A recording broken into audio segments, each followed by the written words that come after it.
Perfect. So we're gonna go from the top. Okay. Okay. Yeah. So right now I'm recording. We're just gonna kind of like leave that rolling for now and just go back to what we were talking about. Yeah, sure. So I was born in Zimbabwe and then I moved to South Africa.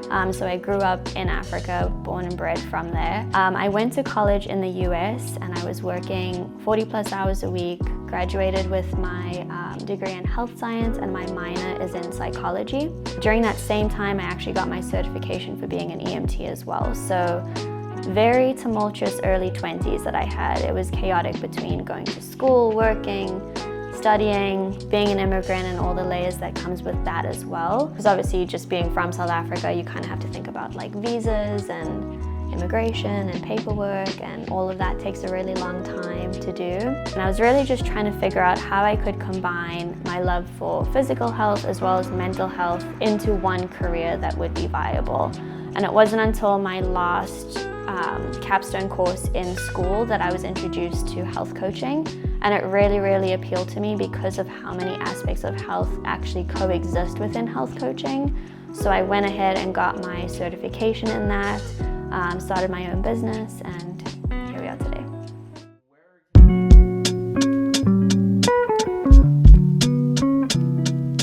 Yeah, so it's difficult for people to do like a life audit because they really have to look at those sides of themselves that they may not necessarily want to look at in that moment or like fess up to per se. But if I had to give like 5 quick questions of how people can really do a quick life audit, the first one would be, am I happy with my life right now? Am I satisfied with where I am? The second one would be really simple, just am I healthy? Am I living a healthy life? The third would be, am I doing everything that I can be doing to get to where I want to be? The fourth would be, okay, what can I be doing, right? How can I optimize my current situation? And then the fifth question would be, if I'm going to be doing all of those things, where do I need the help? Where can I seek that help from?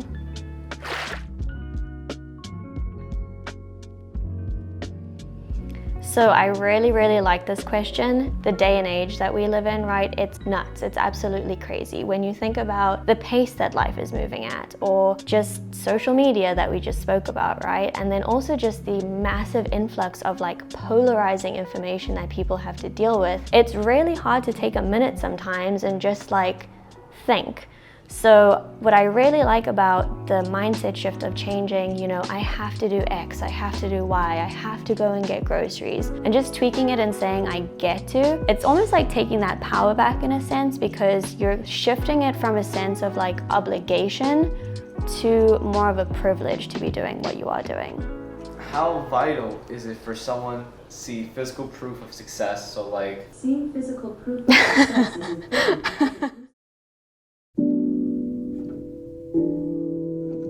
Thinking positively is a really important mechanism in getting to that physical proof. So it's not necessarily that it can kind of take the place of physical proof and just be like, oh, well, like everything's great because I'm thinking positively. It's more so like a mechanism in that process. So getting the proof is really what seals the deal for a lot of people. One thing that I will note, which is really important to note as well, is that my definition of like proof of success is completely different to your definition of proof of success. So you first need to figure out, what does it even mean to be successful to you, right? Because that's, at the end of the day, what you're going to be striving for is not my definition, but yours. This is actually a question that I asked you on your Instagram Live, but what's the difference between therapy and coaching sessions? So this is a really important distinction to make between the two, and I just first want to just emphasize that like coaching in no way, shape or form is a competitor or a replacement for therapy at all. I wouldn't even say that therapy has any cons, to be honest with you. I just think it's completely beneficial for everyone. But to draw the line of distinction between the two, number one difference would be that therapists can really diagnose and treat conditions. They are able to do that. They have been trained to do that. They are licensed to do that. Whereas coaches, it's completely out of our scope of practice. We're not able to diagnose any mental disorders. We're not able to prescribe any treatments or anything like that for people who may be experiencing something in their lives. Second difference is that a lot of the time therapy is very past oriented, and what I mean by that is it focuses a lot on why things happen to a person, what could have led to that point, whereas coaching is very future oriented. So we focus more on how are we going to get somewhere. So we look at where the person is today, where they want to be, and we figure out that roadmap to get them there with where they are in that current moment. But I did have a therapist when I was in college, which is why I am a huge advocate for using that service if you're able to.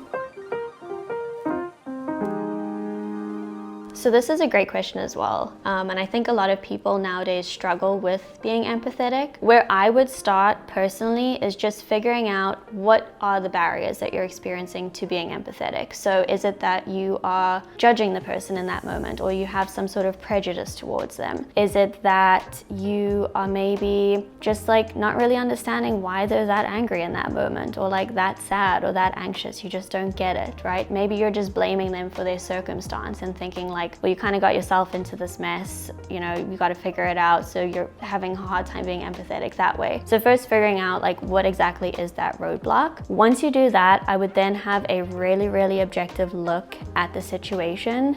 Meaning, don't try and justify how they're feeling, just accept that that's how they're feeling, whether you agree with it or not in that moment. And then try to figure out a time when you've felt that exact same way. So for example, when have you felt that scared, or when have you felt that angry about something?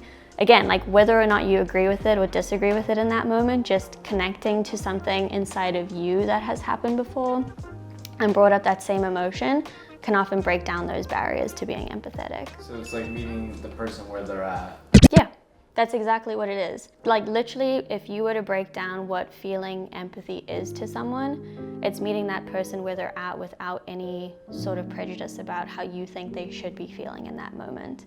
And identifying something vulnerable within yourself, which again is very hard to do sometimes, to be able to connect to them and really just letting them know, like, you know, I'm here, I'm feeling with you in this moment. There's not really anything I can say to make it feel better, but you're just connecting with them and sort of leveling with them.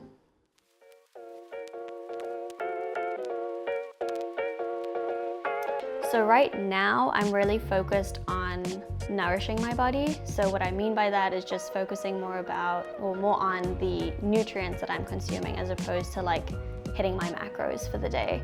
I'm also really focused on having intentional time throughout the day, whether it's through yoga or meditation or literally just sitting outside and like physically feeling the sunshine on my body, just to take a moment and like be in that moment, not thinking about the next moment or things I have to do or what happened yesterday or what happened last week, but just being in that moment. I'm also really focused on having a good support system now, because it's just so vital, again, in this day and age with everything going on, to have the people in your corner supporting you that you know are there to benefit you is just so important. And then finally, I'm also really trying to focus on lifelong learning right now. I just don't want to stop learning and asking questions and being curious and inquisitive about things, because I just want to keep like my brain as active as possible. I think we also ended on a good note, because congratulations. I believe I can say this, that you are pregnant. I am. Yes, I saw the post. I was excited.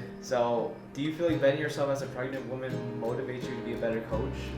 So I thought about this question. I don't actually think it motivates me to be a better coach. And the reason I say that is because I have always been motivated to be a good coach. And I know that I invest time in my clients now, just as I will when I have the baby, just as I was doing before I found out I was pregnant, etc., etc.